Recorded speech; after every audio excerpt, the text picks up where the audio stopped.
Dia de los Muertos, or Day of the Dead. Basically, it's a Mexican tradition in which families honor their deceased loved ones. So they will, go to the grave sites usually, clean the grave and decorate it very elaborately. However, sometimes you can't necessarily always go to the grave site of your loved one, and so people will build altars in their home. And so when you have that, you still do it very elaborately, very grand. You're just kind of honoring their lives and celebrating who they are, and in a way, you kind of continue on to live with them and live with their memory. So you want to have the four elements: so earth, water, wind or air, and then fire. And so all of those can be represented by a certain aspect. So you have water to quench the thirst of the souls, which you can have a standing cup of water, a standing pitcher, and some salt.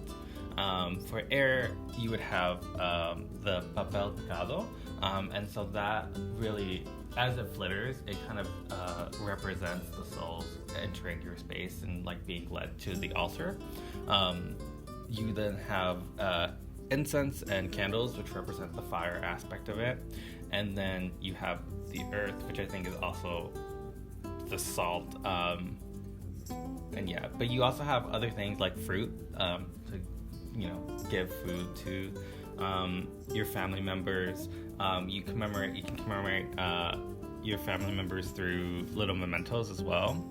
Example, with my grandfather, he loved crossword puzzles, so I put a crossword puzzle up there as well. And then you have the marigolds kind of all throughout the altar, which really lead the souls to the this area and this space, along with butterflies as well. You also have the sugar skulls, which will be very nicely painted, and it's just kind of a nice way to also honor your family members too. Not being able to speak Spanish, I think I'm already at a loss of getting connected with my culture, as well as being third generation Mexican American.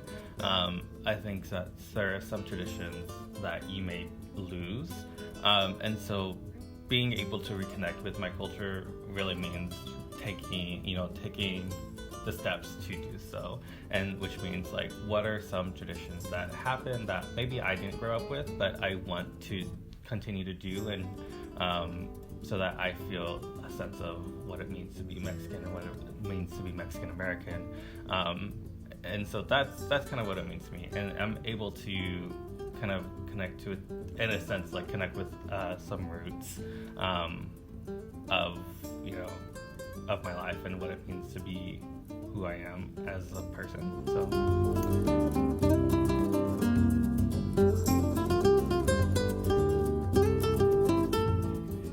Yeah, I think that having an altar, especially within the center, really helps individuals, because we can then commemorate those who we've lost to violence.